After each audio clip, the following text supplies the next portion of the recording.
আজকে বন্ধুরা বানাতে চলেছি ইলিশ মাছের লেজা ভর্তা। আমি গত বছরও একটা রেসিপি আপলোড করেছিলাম, ওটাতে আপনারা আপনাদের ভালোবাসা দেখিয়েছেন, তার জন্য অসংখ্য ধন্যবাদ। কিন্তু এই রেসিপিটা সেটার থেকে আলাদা। এটাতে আমরা কিছু ইনগ্রেডিয়েন্টস এক্সট্রা ইউজ করেছি এবং এটা আমাকে এক বাংলাদেশ থেকে আমার সাবস্ক্রাইবারের পাঠানো রেসিপি। তো চলুন দেখা যাক। শতাব্দী রেসিপিস বাংলায় আপনাদের সবাইকে স্বাগত জানাই, আমি শতাব্দী। তো প্রথমে এখানে লেজাগুলোকে একটু নুন মাখিয়ে আর হলুদ মাখিয়ে আমরা অন্তত 10 মিনিটের জন্য রেখে দেব, কারণ যতটা পারা যায় কাঁচা নুনটা কম খেলেই ভালো। নুনটা মাখিয়ে রেখে দিলে নুনটা অ্যাবজর্বও করে নেয় একটু, তো কাঁচা নুন আমাদের ওপর থেকে অল্প মেশালেই হয়ে যাবে। তো 10 মিনিট পরে আমি এখানে একটু সর্ষের তেল বেশি করেই নিয়ে নিলাম, কারণ আমরা ভাতটাও এই সর্ষের তেল দিয়েই কিন্তু মেখে খাবো। তো লেজাগুলোকে একে একে ছেড়ে দিলাম, আর এই লেজাগুলোকে আমি একটু কড়া ভাজা করে নিচ্ছি, কারণ বুঝতেই পারছেন 6খানা লেজা একসাথে করছি, তো বেশ কিছুদিন ফ্রিজে ছিলই, তো এই জন্যে একটু কড়া ভাজা করে আমি এগুলোকে আগে ভেজে তুলে নিচ্ছি। বাংলাদেশ থেকে আমার এক সাবস্ক্রাইবার মনোয়ারা বেগম আপু এটা আমাকে পাঠিয়েছিলেন রেসিপিটা। তো গত বছর আর সুযোগ হয়নি, তো এবছর এই রেসিপিটাকে বানিয়ে আমি আপলোড করলাম। আপু যদি আপনি দেখে থাকেন তাহলে অবশ্যই কিন্তু কমেন্ট করে আমাকে জানাবেন যে আপনি ভিডিওটা দেখছেন। আপনার পাঠানো রেসিপিটা আমি তুলে ধরার চেষ্টা করেছি এবং খেতে সত্যিই ভীষণ ভালো হয়েছে। এবং এই তেল কিছুটা আমি তুলে রেখে দিলাম, যেটা ভাতের সাথে মেখে আমরা খাবো। আর এদিকে মাছগুলোকে এবার আমরা একটু বেছে নিতে শুরু করলাম, এবং এটাই একটু কষ্টকর কাজ। আমি গতবার যে ভিডিওটা আপলোড করেছিলাম সেই রেসিপিটা আমি ডেসক্রিপশানে মেনশন করে দেবো, আপনারা সেই ভিডিওটাও ওয়াচ করতে পারেন এবং সেই রেসিপিটাও কিন্তু ট্রাই করতে পারেন। দুটো রেসিপি ভীষণই ভালো হয়েছে খেতে। তো কাটাগুলো আমি বেছে নিলাম, আগে ভালো করে দেখে নিচ্ছি আর কোনো কাটা বাকি আছে কিনা।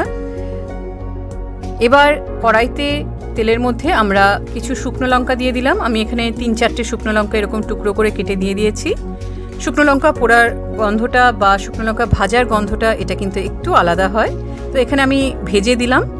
আর একটা লার্জ সাইজ পেঁয়াজ এরকম স্লাইস করে কেটে নিয়েছি এবং এটাকে আমরা একটু ভেজে নেব, কিন্তু ভাজাটা কিন্তু একদম সেই ব্রাউন করে কড়া ভাজা করব না, হালকা একটু নরম নরম হবে, কিন্তু গোটা গোটা থাকবে পেঁয়াজগুলো।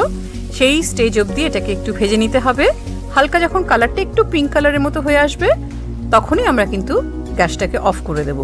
এদিকে কয়েকটা লঙ্কাও এখানে আমি দিয়ে দিলাম। এই কাঁচা লঙ্কাগুলো আমরা যখন ভাতটা খাবো তখন কামড়ে কামড়ে খাওয়ার জন্য দিলাম, এবং কিছু কাঁচা লঙ্কা এখানে আমি কেটে কুচি করেও দিয়ে দিয়েছি, সেগুলো মাখার মধ্যে চলে যাবে।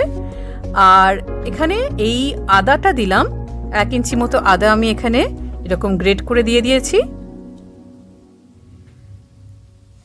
এবার এই সবগুলো জিনিসকেই লো ফ্লেমে একটু হালকা করে আবারও কিছুক্ষণ ভেজে নিলাম। এবার এই লঙ্কাগুলোকে আলাদা করে তুলে নিচ্ছি। কাঁচা লঙ্কার থেকেও একটু ভেজে নিয়ে কাঁচা লঙ্কাটা খেলে কিন্তু দারুণ লাগে খেতে, তো আমার তো ভীষণ ভালো লাগে, তাই আমি এভাবে করে খাই যখন আমার কাঁচা লঙ্কা খাওয়ার রেসিপি থাকে।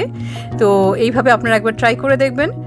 আর এদিকে এই শুকনো লঙ্কাগুলোকে ভালো করে এরকমভাবে ক্রাশ করে নিচ্ছি হাত দিয়েই। এবার এই সবগুলো জিনিসকে একসাথে মাখবো আমরা একটু। আরেকটা ছোট কাঁচা পেঁয়াজ আমরা এরকমভাবে কুচু করে কেটে নিলাম, সেই সাথে দিয়ে দিলাম বেশ কিছু ধনেপাতা কুচি, এবং এগুলোকে ভালো করে আমরা আগে একটু মেখে নেই।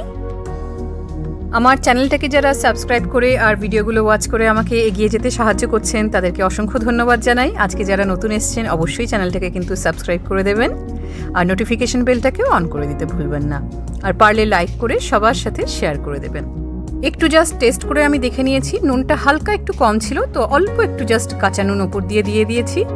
আর এই কড়াইয়ের মধ্যে একবারে এই মাছের এই মাখাটা আমরা দিয়ে দেব, এবং এই যে কড়াইয়ের মধ্যে তেলটা লেগে আছে সেটাও কিন্তু ফেলা আমার পক্ষে সম্ভব না, কারণ আমি ইলিশ মাছের কোনো জিনিস ফেলি না, কাঁটা থেকে শুরু করে এই তেল সব কিছু আমরা খেয়ে ফেলি।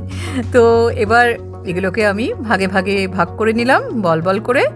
বাস, বাংলাদেশের মাওয়াঘাটের বিখ্যাত লেজা ভর্তা রেসিপি আমাদের তৈরি হয়ে গেছে। তো অবশ্যই কিন্তু আমাকে কমেন্ট করে জানাতে ভুলবেন না আপনাদের কেমন লাগলো রেসিপিটা। আরও এইভাবে কোনো রেসিপি পাঠানোর হলে আপনাকে অবশ্যই পাঠিয়ে দেবেন, আমি অবশ্যই সেটাকে বানাবো, আপনাদের সামনে তুলে ধরার চেষ্টা করব। এবার আমার এই লেজা ভর্তার মেন অ্যাট্রাকশন এই লেজের কাটা ভাজা। আমাদের বাড়িতে আমরা সবাই খুব এনজয় করে এটাকে খাই। আমাকে কতবার একজন কমেন্ট করে জানিয়েছিলেন, বাংলাদেশে বড়লোক থেকে গরিব লোক কেউ কিন্তু আমরা এই কাটা ভাজা খাই না, সবাই ফেলে দিই। কিন্তু আমরা এই কলকাতায় বসে ইলিশ মাছের কিচ্ছুই ফেলি না, স্পেশালি আমাদের বাড়িতে তো আমরা কেউ কিচ্ছু ফেলি না। তো যাই হোক, ভিডিওটা কেমন লাগলো অবশ্যই কমেন্ট করে জানাবেন। আরও ভিডিও আপনাদের যদি দেখার থাকে রেসিপিটা বলে দেবেন, আমি অবশ্যই নিয়ে আসবো। ভালো থাকুন, সুস্থ থাকুন, টেক কেয়ার, বাই বাই।